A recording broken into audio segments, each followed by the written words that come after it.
Like and subscribe to my channel and click the bell icon to get new video updates.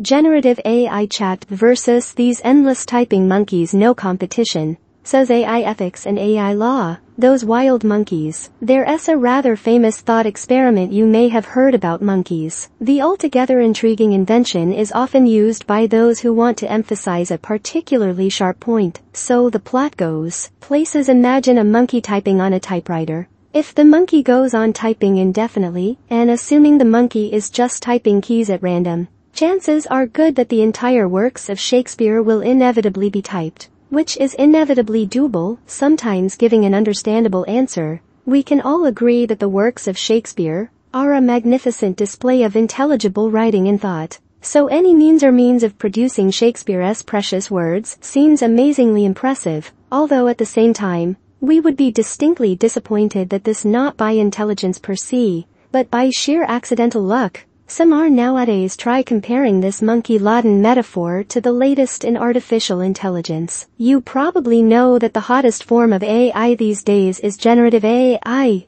exemplified by a widely used and hugely popular AI app called OpenAI's Chat.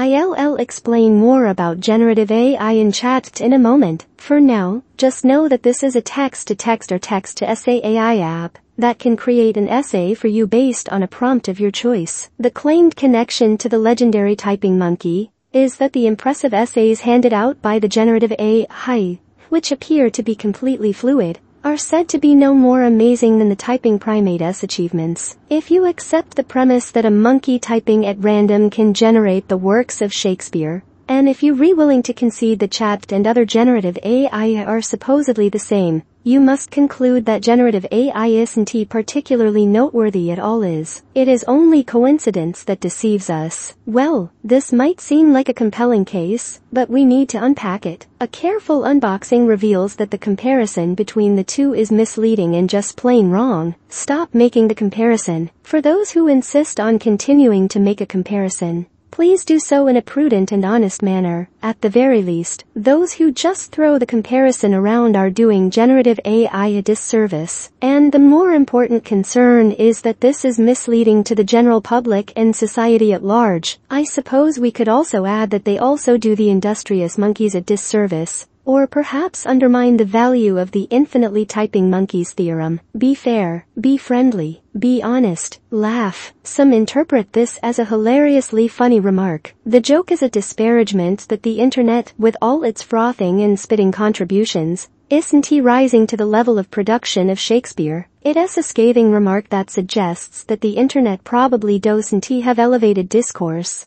but denigrated discourse. Many assumed that the internet would be a boon to intelligent interaction and enable thought-provoking discussions around the world. Seems like we didn't necessarily experience this on as large a basis as we had hoped. Of course, we would be remiss to take the joke as a true harbinger of what the internet has spawned. There are many great revelations and notable assets associated with the internet. The joke is an embellishment or exaggeration. Nonetheless, there is a widespread point that while aiming to find and promote socially inspiring works through the use of the internet, we must watch out for insidious and bad content. For my coverage of how AI can both help and undermine societal discourse through negative posts online, see my discussion at the link here. In today's column, I am going to explore the significant differences between generative AI and the classic tale of the typing monkeys. I will explain where the comparison falls short. By the end, you will undoubtedly know more about the typing monkey theorem and understand more concretely how generative AI works. I'll occasionally refer to chat as it is the 600-pound gorilla of generative AI, but remember that there are many other generative AI apps out there,